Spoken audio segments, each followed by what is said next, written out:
Hi everyone, welcome to Top TV Series Recap. This is a continuation of part 2 and the last part of this TV show Kondo. If you have not watched part 1 and 2, check it out in the links provided. Up to this point, Joe is one step to the grave and the other on a banana peel. In a flashback, Joe's first experience with a loved one dying was with his dad, who he has never met. While attending the funeral with Uncle Bob, he shows no emotion regarding the death of his father, maybe because he never knew the man, and they have never had emotional attachments that can result in mourning him. Also, he thinks people crying at funerals is dumb. What's done is done, as he sees it. He carries Tinder dates to the edge of the forest along a river bank and cries his eyes out, mourning the death of a person he knew for less than a week, and whose death he feels he is responsible for. He leaves her body lying there for the police to find and runs off. At Tinder dates place, the new chief reprimands her officers for missing the reminder to feed a cat stuck on the fridge. She is livid by their incompetence of missing key details. At the location where Tinder date was dumped, Uncle Bob and the new agent hold a discussion, and he persuades her to believe that Joe had nothing to do with the shooting of the officer found at Tinder date's house. Uncle Bob lays her fears that Pretty is the one behind all of this. Remember, ever since Pretty had a shootout with Joe and Traitor, they have never spoken, as he has been on the run. At Traitor's home, his widow is mourning and pondering life without a husband. Joe stalks her, angling for a time to speak with her. She leaves with her youngest son to school, and Joe sneaks into the house. Some guys show up to bug her house. This is for them to monitor every conversation she might have with any person coming in to console or support her for her husband's death, or maybe if Joe shows up. In doing so, they have ears and eyes in every room. They eavesdrop on every communication happening inside the house, and this is how they stay ahead of the game by getting trips of information about their project. Joe eavesdrops a conversation while hiding in a tree house that Traitor was involved in a murder and a cover-up. The woman is adamant that he knows Traitor was involved in the murder of her husband in some way, but Traitor's wife is still in denial. Traitor's youngest son, Boy, makes his way to his tree house.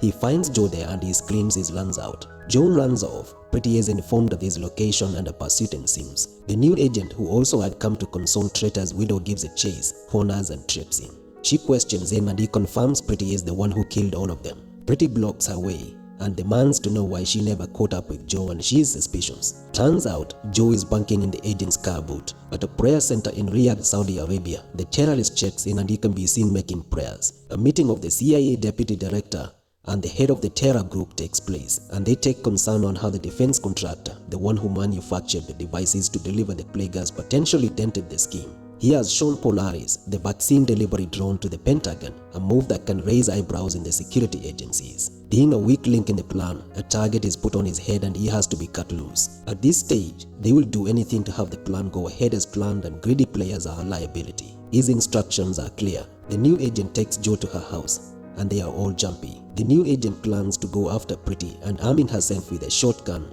and a sniper. She has Joe handcuffed on her radiator and goes to war to avenge her lover. Joe contacts Uncle Bob and relays information about the imminent attack in Middle East, and that Pretty is behind the massacre at the post office. Joe breaks out by ordering a pizza and sweet-talking the delivery guy to hand him the keys, alluding that his date left him tied on the radiator with the hopes of kinky stuff later. The lady who told Traitor's wife about her suspicions about Traitor's involvement is spooked in her home, sensing someone is stalking her. Her instincts tell her someone is in the house. The cabal has a house parked and they are watching from every corner. Just when she thinks she is safe, Pretty moves in and abducts her. Pretty ties her in the bathtub and she makes a concoction of drugs for her. Pretty gives her next victim a choice. She either drinks the concoction and dies peacefully, or she bashes her head on the bathtub and dies painfully. She interrogates her, and when she learns that she knows nothing about the scheme and the evidence, she has zero credibility to implicate anyone. She drowns her. This is after telling her Traitor didn't kill her husband. Traitor's wife is attending to the foods that friend and family brought. In one of them, she finds a memory card and she heads directly to her computer. Turns out, the lady brought the evidence with her and she outsmarted Pretty. She finds the evidence that Traitor was involved in the death of the lady's husband, who Pretty just drowned. The lady's husband was the mysterious guy who tipped off Caleb about the possible terror attack in the country. The reason why Caleb never heard from him again was because he was eliminated. The head of the cabal goes to the defense contractor's house for a chat about his mishap of promoting Polaris to Pentagon. The two fellas have a tense moment. The head of a cabal doesn't have the wit of a cold assassin like Pretty and slips up. When the housewife finds them, the contractor tries to play hardball by bringing her into the plan and telling it all. The head of the cabal had already told her to move out, but her husband pretended to be a tough guy using her as defense. Since she knows too much, she is immediately eliminated. As he tries to bargain his way out, his brains redecorate the war. American special forces stealthily move into a compound in Saudi Arabia in the dark of the night. They find the fellow who was infected with the plague gravely sick on his bed and surrounded by family. Joe goes to his ex-girlfriend's house looking for her and finds the boyfriend there instead. He wants help to find Caleb and persuades the boyfriend by slamming him on the floor. Uncle Bob interrogates the man who was infected with the plague and learns that he was framed too. He was a pawn on a larger scheme and he was none the wiser. After eliminating the defense contractor, the head of Cabal calls his daughter and tells her not to believe anything she will hear from the news. At this point, we know he was just running point on the Cabal operations. His efforts to streamline everything to go according to plan has been met with critique by his partners. The murders in the defense contractor's house were recorded by CCTV. He knew he would be caught, which might unravel the project, and that's why he eliminated himself. A mercenary is supposed to take part in the Hajj procession. Yes, one of the largest religious congregations in the world. All systems seem to be in place for the release of the plague when he joins the procession. We learn that he was an American prisoner of war in Iraq and had hopes to be rescued. He waited and nobody came to the rescue. At the present, his room has the view of the Kaaba, the Muslim holy site, and millions of pilgrims have gathered. It takes another pilgrim to persuade him to face his would-be victims. After learning about her husband, Traitor's wife goes to the lady's house to speak to her about the hard drive. She finds her lifeless in the bathtub, tries to die on the police, she hesitates and the Cabal is watching. A deputy CIA director is informed of the new developments on her and says he will handle it himself. Meanwhile, the new agent puts a tracker on Pretty. When Joe's ex shows up, there are bust-ups and she is still bitter at him for leaving 5 years ago and trying to mend things up between them. She doesn't want to involve Caleb in his mess. With the help of the boyfriend, they all find out that it is the Hajj the Cabal is targeting. There is a table of pilgrims who are chatting and having a good time. A terrorist is among them and his captor from Iraq shows up. He questions if he knows him, but the terrorist denies it completely. A new agent tails Pretty to her house and she lives in a good villa deep in the woods. However, the new chief soils it and talks her out of pulling the trigger. She convinces her to try and solve the problem by the book. The CIA deputy director goes to Traitor's house and leverages the flash disk by threatening her children. Uncle Bob is waiting at the deputy director's house. He is disappointed in him because he killed his kids and has a barrel of gun on his head. The deputy director is in quote a pious man and he thinks he is fighting a holy war against the Muslim world. For every transgression he does, he believes the Lord will forgive him. Uncle Bob questions his faith. What kind of a religious man releases a plague or rather a genocide for this matter and hopes God will forgive him for killing innocents? He finds out that trying to stop it would cause war between Middle East and America. Also, letting it go as planned would still cause war and therefore it is helpless to try and stop it either way. Uncle Bob asks for Pretty's contacts. Joe is taken to Caleb's safe house where they discuss about publicly releasing information on the attack at Hajj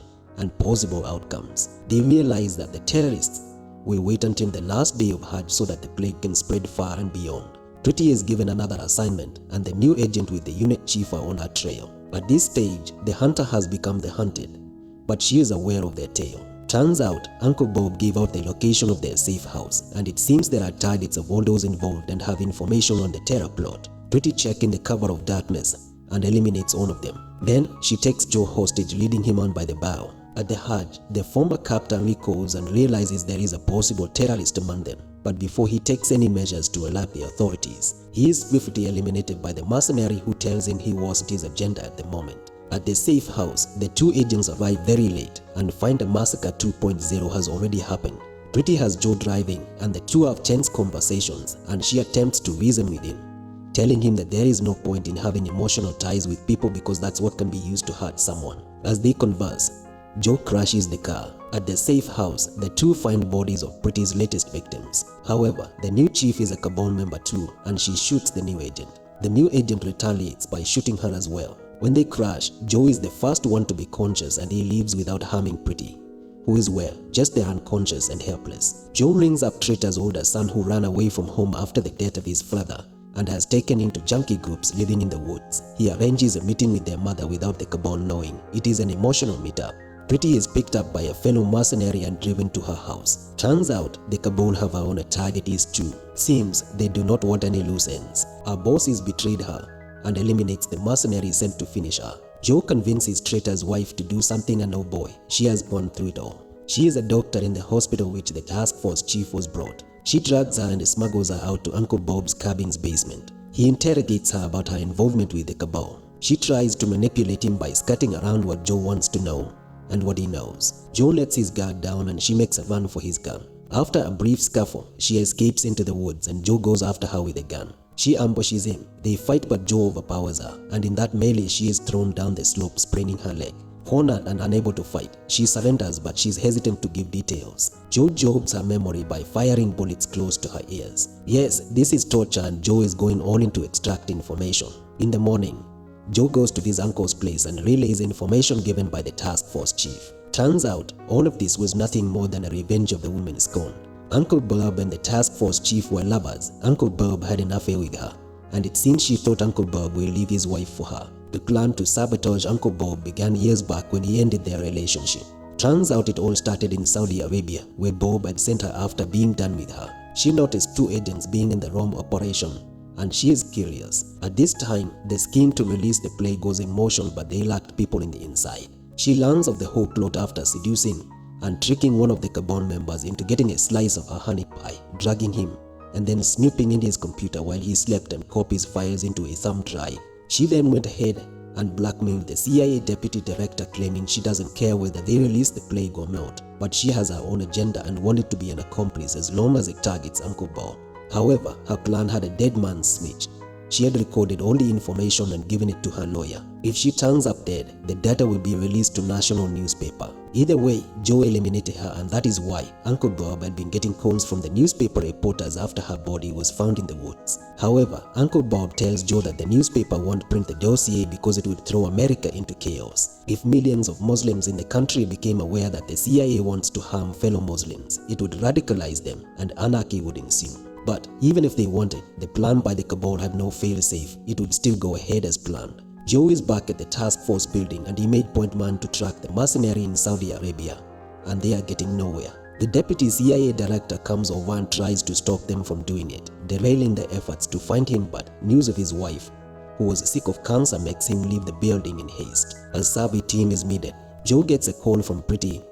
She got a nerve. She asks Joe why he didn't eliminate her while she lay unconscious, and he says he is not a cold-blooded murderer. Turns out she is in Riyadh and has plans to sabotage the plan after she was backstabbed by her bosses. She gets into a contract with the CIA and money is transferred for her to eliminate the mercenary and retrieve the vials. She finds him. The mercenary realizes that he marked and runs off. However, she catches up with him, and by injecting him with a little dose, she takes the briefcase with the virus vials away. Uncle Bob reminds Joe of what he said while he was 10 years old at his dad's funeral in order to rationalize him giving up the safe house. For thousands of lives to be saved, one would be willing to sacrifice something. 10-year-old Joe, wiser than his age, had said there is no number to how many people you can sacrifice to save the many. You just lower the number. With that, Joe leaves. 1 year later, Joe is living with his girlfriend abroad.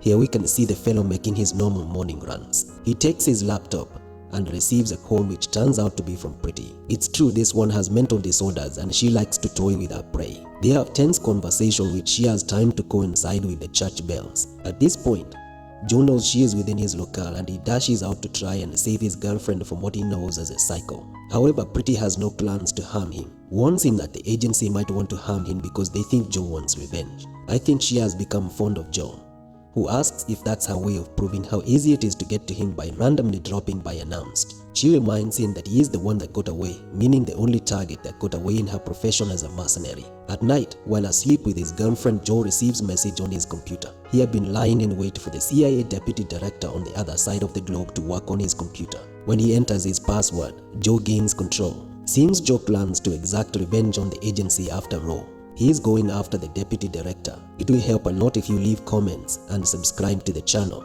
Thank you for watching. See you next time.